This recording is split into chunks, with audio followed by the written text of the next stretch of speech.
Hello everyone, welcome back to my channel. Week డేస్లో నా daily routine ఎలా ఉంటుందని చూపిస్తాను. ఇది మార్నింగ్ రొటీన్ అనమాట. నాకు మార్నింగ్ టైము అస్సలు హడావిడిగా ఉంటుంది, నాకే కాదు ఎవరికైనా కూడా.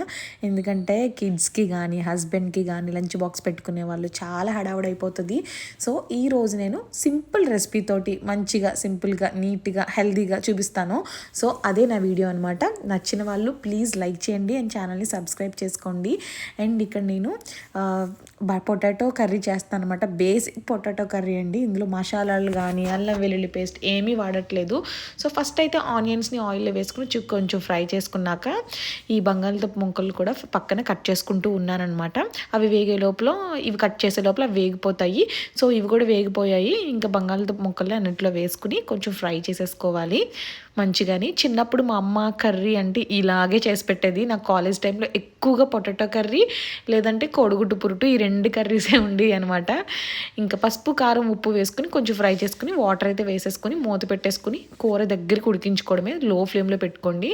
అండ్ కిచెన్ కూడా ఎప్పటికప్పుడు క్లీన్ చేసేసుకున్నాం అనుకోండి, ఇంకా నీట్గా కూడా ఉంటుంది. లేదంటే చిరాగ్గా కనిపిస్తుంది. సో ఎప్పటికప్పుడు చేసేసుకుంటే ఏ పని ఉండదు. అండ్ ఇంకా కుక్కర్ కూడా పెట్టేసుకుని ఇక్కడ పాలమేగడలో పాలు అయితే తీసేస్తున్నాను అనమాట. ఆ పాలను అయితే పెరుగు అయితే కొంచెం మరగొట్టి చల్లారాక పెరుగు అయితే తోడేసేస్తాను.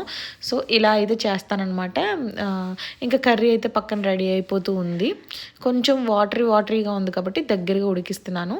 చాలా బేసిక్ కర్రీ చేశాను కాబట్టి కొంచెం మా పిల్లలకి అరే మా అమ్మ ఈరోజు స్పెషల్ చేసింది అనిపించేలాగా ఉండడానికి కొంచెం చపాతీ అయితే చేస్తున్నాను.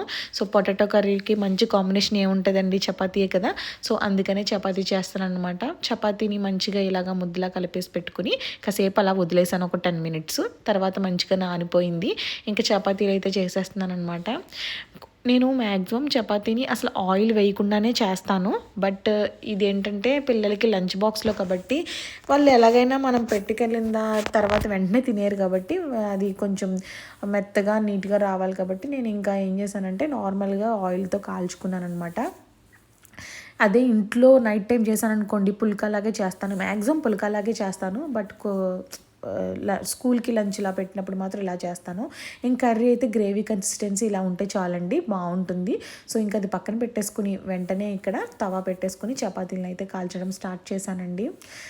చపాతీలు చాలా సాఫ్ట్గా వచ్చాయి. మనం చపాతీ పిండిని ఎప్పుడైనా సరే కలిపే విధానం బట్టే ఉంటుంది చపాతీకు వచ్చే సాఫ్ట్నెస్ అంతా కూడా.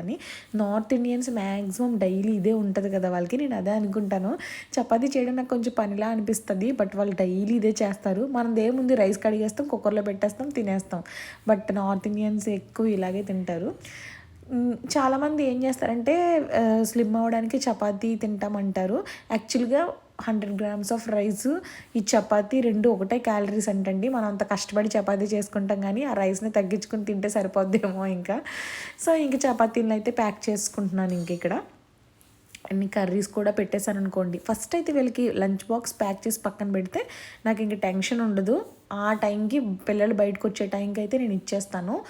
వాళ్ళకి చెప్తాను, ఎందుకంటే ఇలాంటప్పుడు నేను పిల్లలకి చెప్తారనమాట, ఇందులో కర్రీ పెట్టాను ఇందులో పెట్టాను, లేదంటే వాళ్ళు తెలియక అలాగే వదిలేస్తారు.